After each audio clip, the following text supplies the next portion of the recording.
tying school record, held by Fred Kersey.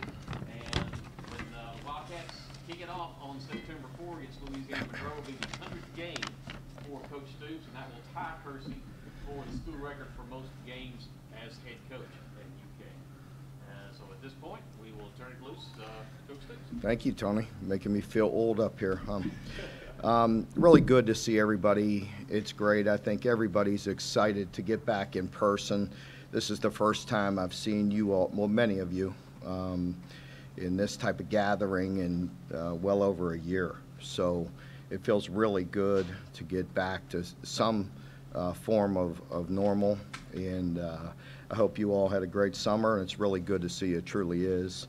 And we're excited. I know everybody says that this time of year. I probably said that for 9 straight years, as Tony just pointed out. But that's the truth. I think this time of year, you know, you get through the spring, you get through the summer. The players are working exceptionally hard. We have changes, and the anticipation builds up. And I'm as excited this year, as excited to get going right now as I was in year 1. So I feel really good about this team. I love our coaching staff. I feel like we're in a really good place. Really greatly appreciate the work that the strength and conditioning team has done this summer, and they always do.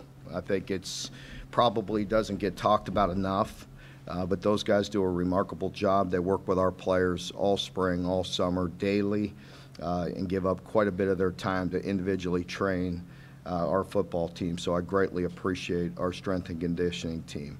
Our players look really good, really fit, and are very much ready to go. As far as our staff, it's well documented that we made changes. I feel good about where we're at. The coaches have worked extremely hard. I was very pleased coming out of spring. I felt like we progressed probably better than I anticipated. And the players have worked exceptionally hard this summer to continue to build on that. Defensively, we have a big nucleus of our guys back. We have some guys that played a lot of football. Coach White and Coach Summerall do a remarkable job leading that defense. And, you know, we feel like we're in really good position. As far as the kicking game, you know, having Ruffalo back, you know, that's a big plus for us. A very steady guy, very consistent. And it's good to have him back. Wilson Berry will trade one Aussie for the other, and looking forward to seeing what Wilson can do. But very talented and excited about that. I feel like we added a dimension with Wandell in the return game. Josh Ali did a remarkable job on punt returns. He'll continue to do that with Wandell, but Wandell brings a different element in the return game along with playing wide receiver. So I feel like as far as the roster, we're in really good position. As you all know and see the landscape of college football, that's a big part of it, the roster management, you know, with losing some guys and picking some up. I feel really, really good about the players we picked up. I feel like we picked them up in some positions that we needed some depth, needed some help, and hopefully that will help us throughout this season. I'm confident that it will. As always, you know, we're going to build this program with developing our players and continuing to build them and develop leadership and develop them mentally and physically. And I feel like we have quite a bit of leadership on this football team. And so, needless to say, it's a fun time. It's an exciting time. As I mentioned, I think just going to a kickoff luncheon and seeing people doing the fundraisers and, you know, things of that nature that's normal with the preseason makes it that much more exciting, and really appreciate what we have and appreciate the position that we're in, and just grateful to be here for 9 years and looking forward to 9 more. So I'll open it up for questions at that point. All right, reminder, if you will, just make sure your cell phones are in the silent position, and go ahead with questions for the coach. Mark, I'm sure you're not going to go through the quarterback here today, but with the new offense, is there a benefit to making that decision earlier in camp, or do you have a kind of time frame of when you want to make that? You know, through the years, you've heard me answer this, and I bet I answered it the same way. it's more important to get it right than to be in a hurry. Is there a benefit? Yes, I believe there is. There's a benefit to getting reps. That's part of the negative to having a lot of talented players at any position, but it seems like it's obviously much easier to rotate guys in throughout practice and preseason at other spots than quarterback. So we do feel like there is quality depth. Maybe for the first time you go all the way down and have 4 or 5 guys that you feel confident that could play football at this level, and getting them reps is a concern, and we will work that as best we can. Coach, transfers are really changing the game. Mm-hmm. Looks like we've got some good transfers in here. Yes, sir. Really did. I feel like we got them in positions that we needed some depth. Obviously, and some impact guys at wide receiver. We did that. You always need tackles. We did that. We got in a position with an early entrance to the NFL and then an injury at middle linebacker. We really solidified ourselves there. And obviously quarterback. So we have some really good players and really hit some needs. So it was very critical for us, and I feel very good about it. That will change the whole complexion of college athletics too. It really will. I mean, I think right now it's fair to say there's a lot of change going on. With the portal is one thing. I think we've been gearing up for that and kind of, we can manage that. I think with the name, image, and likeness, it's changing. It's going to definitely change the landscape of our game. And we all have to adapt and do the very best we can. And that's very new, and we worked very hard this summer at educating our players and helping our players as best we could, and we'll continue to do that and put them in the best position to be successful. Mark, Chris Rodriguez made some comments earlier this week about the need to get the vaccine. Do you see that picking up with the team? We are in a good, strong position. I feel like we'll reach the goal, but that's a touchy subject. I address it with the team, but we're very open and honest and communicate often about a lot of things, and that is an individual choice. We'll continue to educate them, and everybody will do what's best for them or what they feel most comfortable. But I do feel like we'll reach the goal that the league has set. Conference realignment's been the big talk since we last spoke with you. Is there more, Oklahoma and Texas, pretty big programs, is there more pressure to perform now knowing that you got some, he's only going to get better? I don't know if you could ever say more. Is there more pressure? I mean, come on. How much can you handle? No, no, it is what it is. It's always brutal. It's hard. It's, the pressure comes from within. And when we say that as coaches, that's not lip service. It's truthful. I mean, it's, within our program, we have goals and aspirations, and that, anybody on the outside really can't affect that. As I mentioned, anytime you bring a program like Oklahoma and Texas into your conference, it's only going to help with exposure, and obviously it's going to be more challenging. If that's even possible to make the SEC more challenging, they picked the 2 right schools. So it'll be a fun challenge. It'll be a great challenge, but it always is anyway. So. A lot of experience back on the offensive line. Mm-hmm. But you've also got a lot of guys that are playing different positions. Does that make a difference or not? Change in a different spot? Not so much. Not so much. I think the experience helps. We did that quite a bit, even if it was in practice. We moved guys around a lot. John always did a great job with that. As you know, when we had the players that we felt like could play winning football, we played them in games. There was one year in particular where we rotated 9 guys, quite a bit. I feel like this year we'll definitely be in a position where we feel like we could almost go 10 deep, and I like that because it builds your program for the future, and I do feel like we're in a position where we could rotate quite a few guys and be interchangeable. Certainly there's going to be a lot of work to do in between right now and getting ready for that first game. Mark, more specific the offensive line. Coach Cohen said coming out of spring practice that Jeff Flax was had a good spring cornerstone at the right tackle spot. Having Darryl Rosenthal come in, what do you do with Flax? I mean, does he move the guard, or what's your plan? No, no. I mean, Dare has to go. You know, there's competition. Yeah, I mean, you know, we're very pleased with Jeremy, and he gives us a big, strong physical presence that we always like, and so Dare will come in and compete like the rest of our guys, and if he could play. You know, at that level, and it feels like he is one of our top 5, then you can move guys, and you know. But I'm not sure what that'll be, or who it'll be, or where it'll, you know, what position.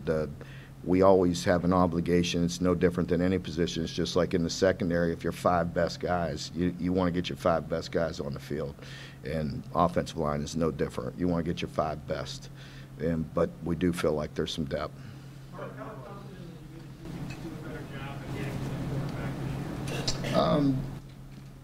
You know, I'm confident. I mean, we've been there before. You know, it's not like we haven't done it. You know, we want to continue to play good team defense, and there's a lot of elements to that.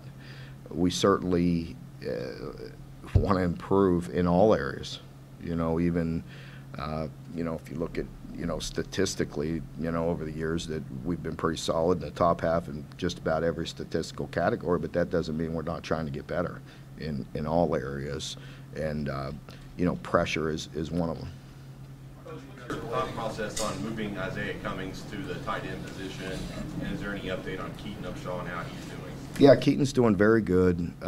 He's healing and in recovery and getting better. It's very unfortunate, as I mentioned. Keaton has worked so hard, and you know, we were really looking forward to having him, certainly with this offense and having tight ends and needing tight ends, and just the way we practice, it's hard on that position. You know, you need to be very deep. We're physical. We want to be physical, and you know, we want to be balanced, but those guys take a lot of, you know, it's hard on them. They're sitting in there trying to block big dudes, and you know, hit in the pass game as well and all that. So they take a pretty good beating at times during practice, and the wear and tear gets pretty heavy. So you really feel like you want some depth there. You know, but moving Isaiah to tight end, he came to us with that, and obviously he was always a tweener. You know, he's a very big athletic guy, and we have a need. And you know, really, if you look at it and you watch, you know, football at the next level, they love the athletic tight ends. You know, there's always the inline guys, the physical guys, the guys that can do everything, but the super athletic tight ends that can get open and are tough mismatches are getting more and more valuable. So we have to find the right way to use him. Mark, how's J.J. Weaver doing in his rehab? Do you think he's going to be able to go week 1? Yeah, J.J. is ahead of schedule. He's working extremely hard. You know, I stayed on J.J. from day one, you know, just to continue, just to make sure he stayed up with that, starting with his range of motion and then his strength and all those things. And he's putting it together. I don't know, you know what I mean? I don't want to force that. He's doing a very good job, but you also have to make sure you give that ligament time to heal. And he has a bright future, and I have a tendency to try to be more cautious with those type of guys than force them back into it. He's not here at this point. You know, we're still waiting on him and hope that he can get here, but he's not here right now. Coach, you did a great job with Kentucky kids. Mm-hmm. What's the status of Kentucky? I do a lot of high school football. What's the status of Kentucky high school football right now? The best I've seen it. You know, I really I just to see the growth over the 9 years that I've been here in Kentucky high school football, it's been, you know, just awesome to watch. Just you know, I can see the players coming out each and every year. There's more and more of them and more impact guys, but it's just better high school football, and it's a credit to the coaches. I know they work extremely hard. We build strong, close relationships with many of them, and our door is open 24/7 to high school coaches, and they could come in, and then a lot of them do, watch meetings, watch practice, and we're here to help any way we can.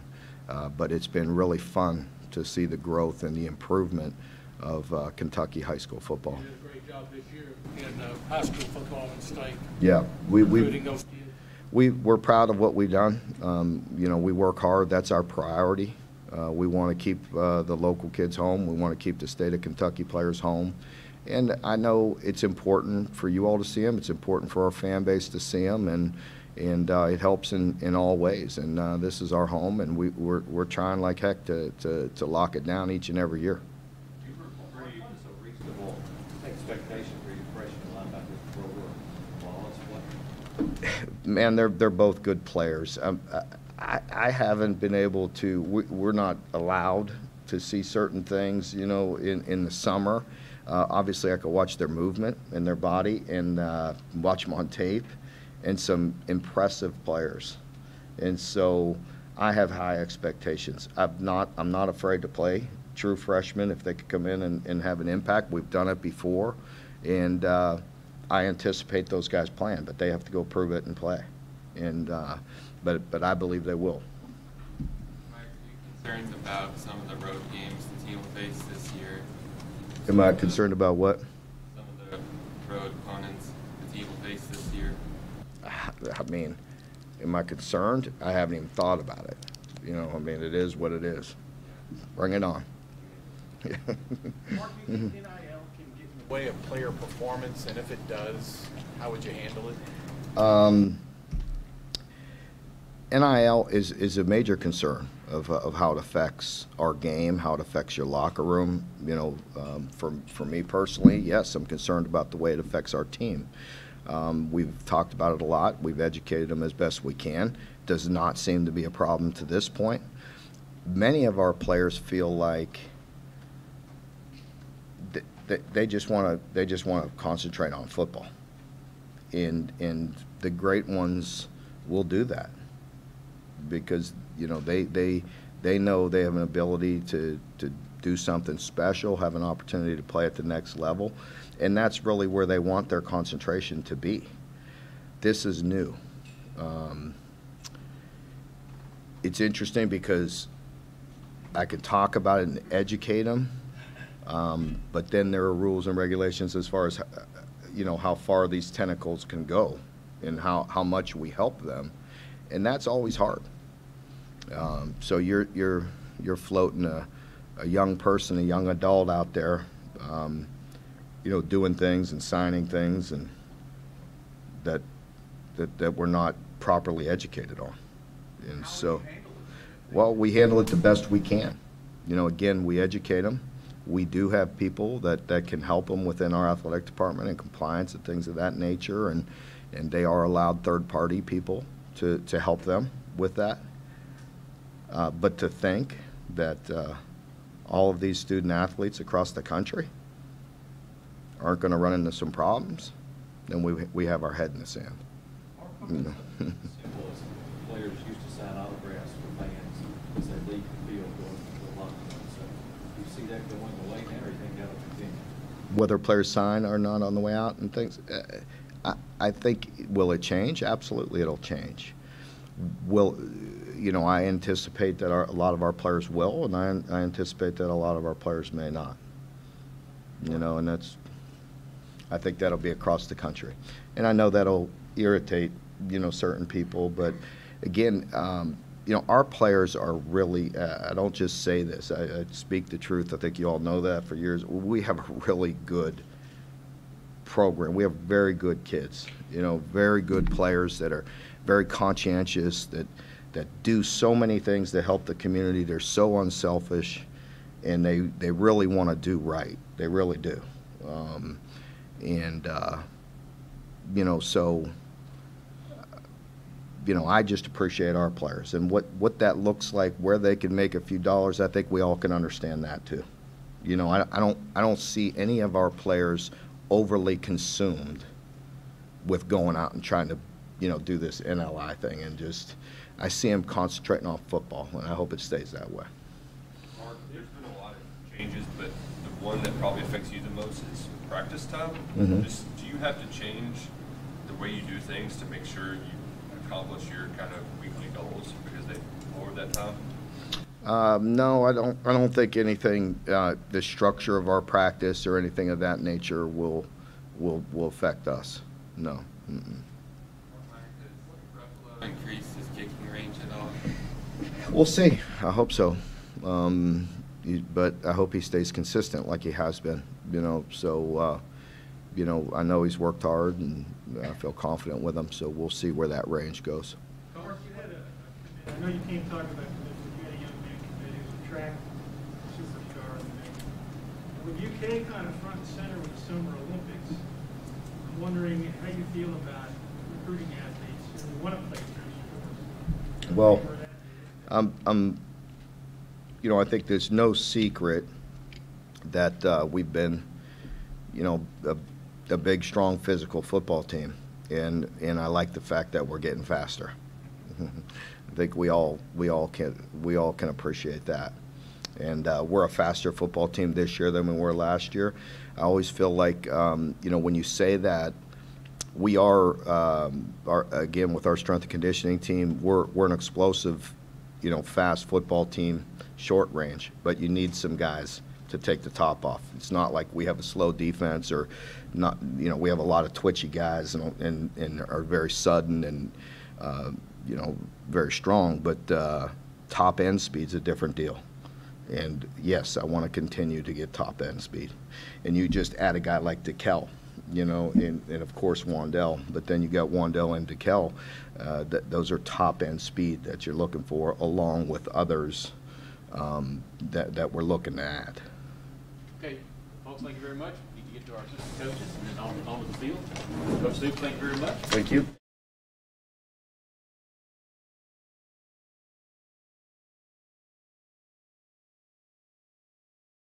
White entering his 4th season at UK, 3rd as defensive coordinator. A lot of work to do. This fall lost 6 starters from last year's group, 5 of whom are NFL draft choices, another one also in an NFL camp as a free agent. And we're ready to go with Coach White, so we'll just go ahead with the questions. Brandon, your defensive front, it looks like you've got a lot of depth there. Do you need a huge individual playmaker to emerge, or do you like having just separate guys and just chip away and keep the edge? No, I think we all saw in 2018, right? When you've got a difference maker up front, it changes the complexion of a game. So obviously, as many difference makers up there as opposed to just rolling bodies, it makes a huge difference. And I do think we've got some candidates. I think obviously we've all know what Josh Paschal can do. And before the injury and that halfway through the Mississippi State game, if you look at the Auburn and Ole Miss and halfway through Mississippi State, he was playing as well as any defensive lineman in the SEC. And right now he's playing at a level, his body, his conditioning, his focus, right now is at an elite level, and we need him to perform at that elite level, and we will not shy away with those expectations for him, and he won't shy away from those. And then, I know Tony just talked about, the guys that we lost, and then you think about Quentin, who played, a great game last night for anybody that watched that Hall of Fame game, making plays, effort plays. But you've got a guy in Juan Mccall that has played significant snaps and played as a true freshman, and now he's in year 4 here. He understands this is his time, and his body is in as good a shape as he's been since I've been here and he's been here. We sort of came in together. So he's ready to take that step.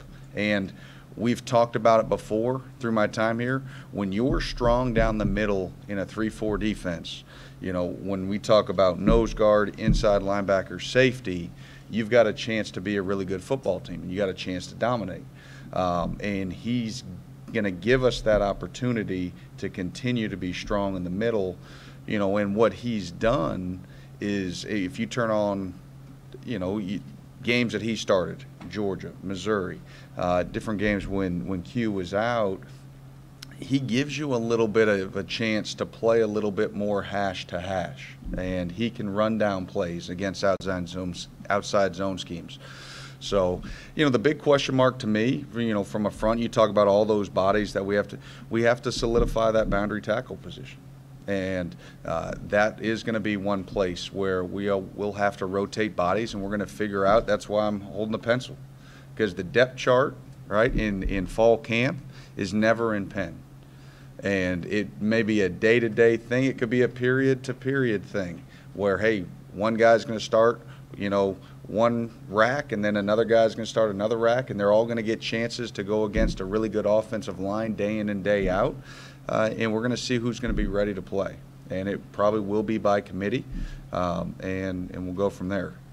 How important was it to add a guy like Jacquez Jones late in the process? And what does that do to solidify the linebacking core? How do you feel about that position, which has been so successful for Kentucky getting guys in the pros? Yeah, I think it really does. I think the key word is sort of solidify. And I felt good about guys and their growth coming out of spring. Losing De'Eric, threw a little bit of a wrench in that deal, and threw a wrench in sort of the depth of that position. And then you bring in a guy that has played in the SEC as well as he has, and you put him into the mix. The thing that I can say, about Quez is that he's been able to come in and he fits. He fits the culture. He's melded right with our guys. He loves them. They love him. It's like he's been here for a long time, and that's a positive. And that's always, you hold your breath a little bit when you go into the portal, because you just don't know how it's always gonna fit. And he fits right in. It'll allow us to have really good competition. Excited to see what Jared Casey can do. And obviously DeAndre is still sort of the stalwart in that room, and he makes that room go. He's the glue, and I'm looking forward to seeing him take another step this year as well. And I think he's primed and ready to do that. But we got to keep him healthy.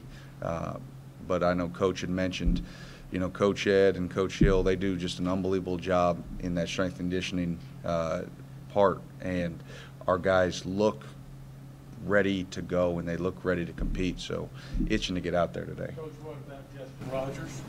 Is he in the mix? Okay. He is. So when you talk about Juan Mccall, obviously he's sort of solidified his spot, there at nose, but we all know a nose can't play 70, 80 snaps in a game. You've got to be able to rotate that position, and you can't fall off. I think the big thing when you think about Justin, you think about Josiah, and then those other the Ribkas, the Salmonalis, the Oxes, they kind of missed out with the COVID year. And freshman D linemen, they need a full year of growth and development to trim that high school baby fat, to get strong in the weight room, to be able to compete, to be able to move. The movement aspect, you can't just overpower people like you did in high school. You have to be strong, physical, but you also have to be able to flip your hips, move. We're going to ask them to make different movements at that position. And I think Justin, has started to loosen up his hips. He came in physically strong enough to compete on day one, but where he had to loosen up his hips and get more flexible, and he's done that, and he's put in the time. So I'm looking forward to that freshman class of defensive linemen coming into this camp and showing something, because now is their time. They can't just say, "Oh, I'm a redshirt freshman." The very first question, like we talk about depth. Yeah, we've got bodies, but we need guys to elevate. And it can't just be, hey, what you were in high school. It's got to be what you are in the SEC right now. You mentioned J.J. Weaver has been in the program for 3 years now. What have you noticed about his progression over his time here in UK? The first thing that pops in my mind for JJ is maturity. From where he came to where he is now, he was sort of a quiet to himself young man when he walked in, and he learned what it looks like, you know, from the Josh Pascals, from Jamin Davis, from watching, you know, Josh from sort of afar, about what it looks like to be a professional and to be able to hone your craft. And what he does, the time that he puts in, the commitment in his rehab is elite level. And he's ready when the time comes for him to come back from that. He is going to come back as good and better long term than he was last year. And we all know when he got hurt, he was a dominant force on that football field. Nobody looks at the score, but if you just look at the film, and when JJ played in that Alabama game and when JJ played in that Florida game, he was as dominant a football player as anybody on that football field. Grant, you got some transfers in this year, and one of them was Justice Dingle. Where do you see him fitting into your defense, your position-wise and passion? So Justice is a guy that, and we've, over my, you know, going into fourth year now, for those that have been covering this whole time, we talk about that outside linebacker position, and it's a very unique position. It is not one that you just walk in and you pick up and it's easy, and it's not. There's so much that is put on that position in terms of, okay, you've got to be able to set an edge. You've got to be able to drop, right? You've got to be able to pass rush. You've got to be able to process, think, go through calls, go through block schemes. So eye progression. There's a lot to that position, and that's why you don't see many guys walk in on day one and it makes sense, it clicks, and they're just impact guys. So he's going through that process. The nice thing is, again, we had a spring, so this fall it won't be quite as new, and so he'll be ready to continue to progress in that manner. Brad, we talked to Mccall in the spring, and he mentioned getting himself in better shape and his chance. He also talked about changing his mindset, trying to be a little more mature. You know, he used to play around the field a little bit, do the finger thing. But have you seen that change in maturity in him?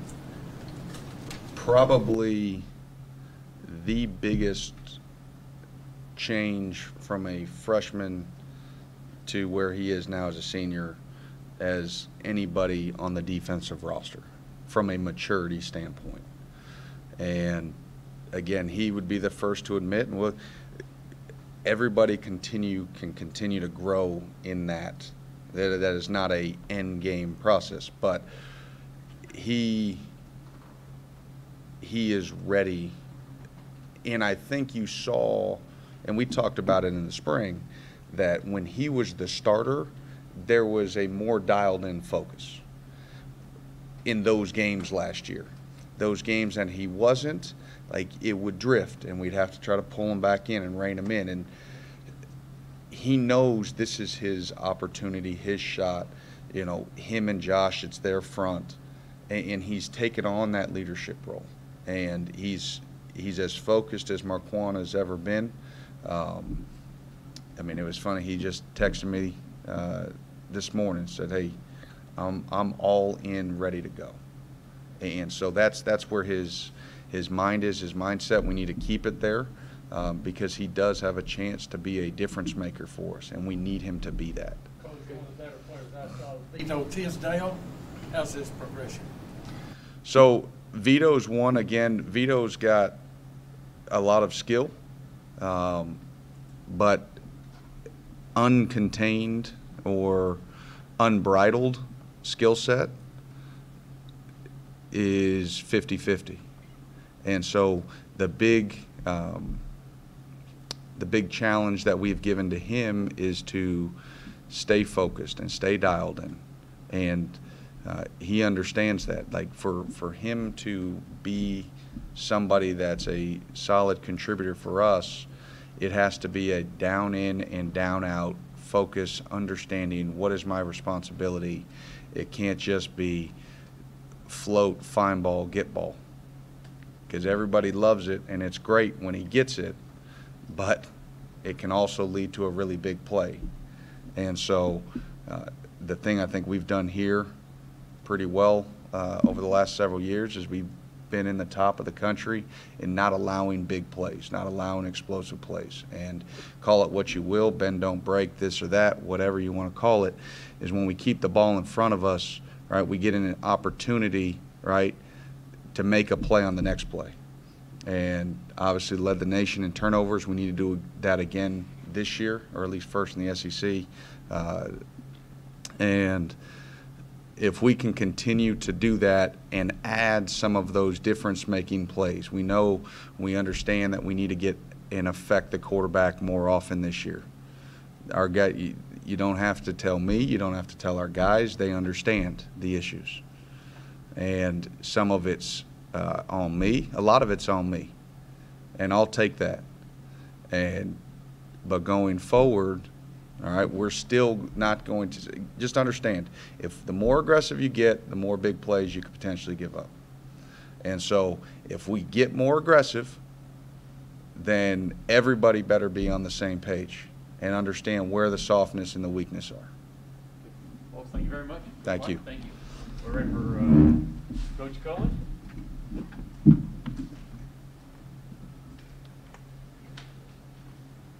Coach beginning will have his first season here at the University of Kentucky, coming here from the Los Angeles Rams. And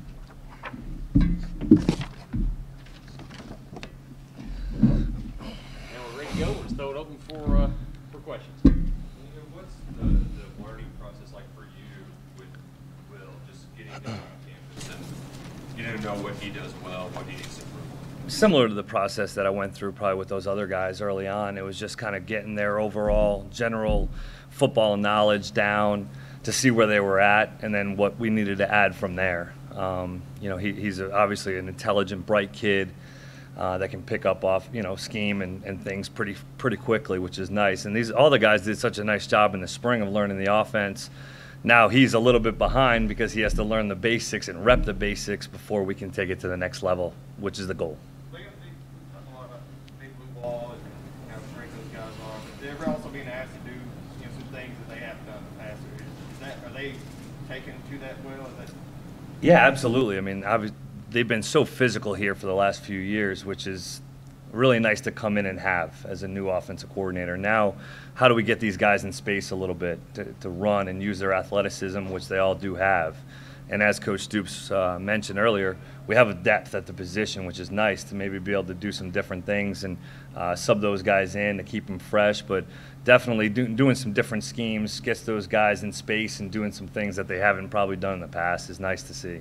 Isaiah Cummings just moved right in. Is he a guy you think can help you all this year? And what does he, bring to the position from that receiver background? It's not with Keaton out. That was kind of your also guy you spread out a little bit from that position. Do you think he can kind of fill that role? I think it ultimately will come down to what Isaiah can handle. We'll try to put him in a position right now, obviously transitioning from a true outside skill player to a big skill player is a bit of a difference. Love the matchup possibilities on, potential bigger skill players on the defensive side of the ball, but also we got to put him in a position to be successful within the run game. And what we're asking of him needs to be smart, specifically in the first half of the training camp as he transitions. But the more he can handle, the more he can do, the more he'll be a weapon for us. What percentage of where you think the starting quarterback position would be? How sure are you of that? And is one guy over another right now? Well, not being able to see Will throw live all since he's gotten here, I really don't have that idea, I guess. I mean, we'll tell today. We'll know a little bit more today after the first few practices. As Coach Stoops mentioned, I think that it's a great opportunity to build the depth that we have in the room, but also we're not in a hurry. We want to make this decision right and pick the best player to lead our offense, and ultimately your quarterback should be a face of your program. So it's a process, but we'll see today. It'll be fun to watch. Quite a few wide Down receivers.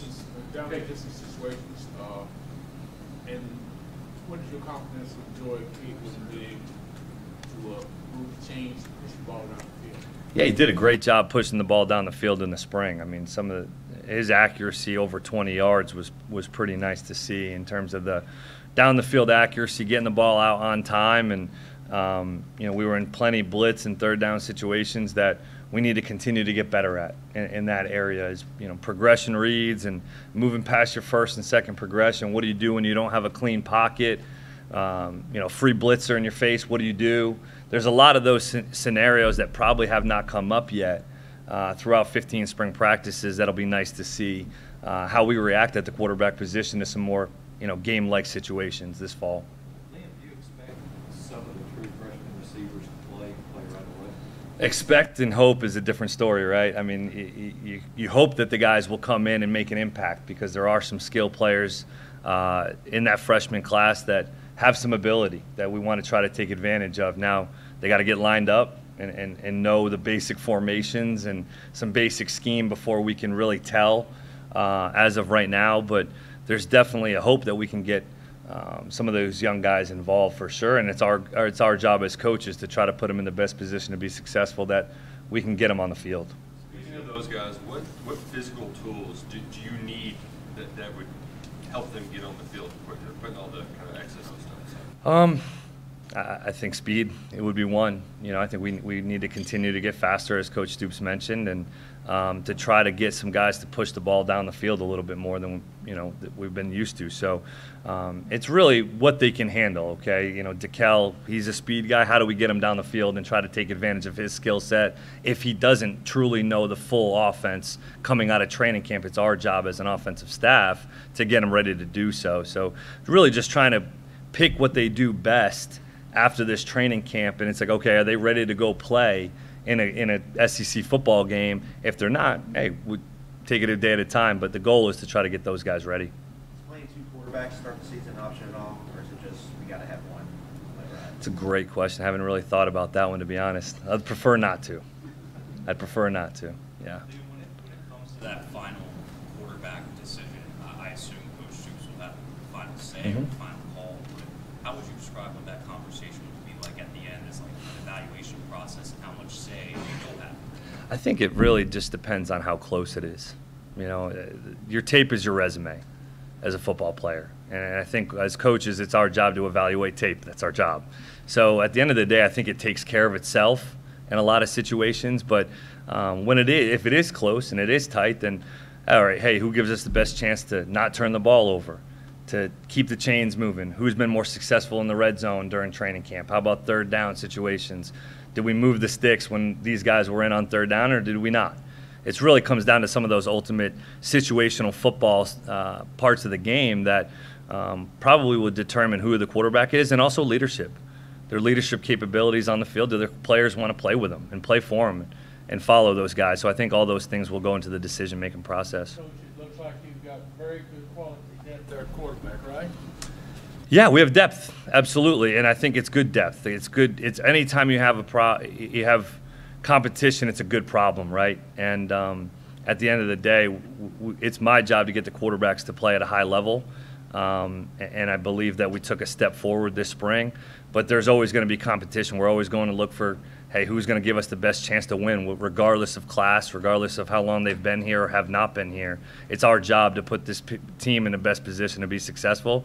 So I feel good about the depth that we have, absolutely. Adam will absolutely help the depth of the room. Doesn't mean he's the starting quarterback, but anybody could be at this point. Liam, you never had to worry about picking a starting quarterback in the Rams. Did not, no. No. What is it like being part of the process? Yeah, I've been a part of this exact process, to be honest with you, my last year at Maine, and we ended up starting a redshirt freshman. And there was an incumbent senior who had played a lot of reps, and at the end of the day, you make the best decision for your program. And those are going to be difficult conversations to have at times. It's never fun to tell somebody who has probably played quarterback their entire life that they're not going to be the guy. That's hard. It's a difficult conversation to have. It's not one you ever really truly want to have, but it is necessary. And I think the guys that we have in this room are mature enough to handle whichever way it goes, and they'll believe that whatever we're doing is in the best interest of the team. Okay, folks, thank you very much. Appreciate it. Thank you, guys. You head down to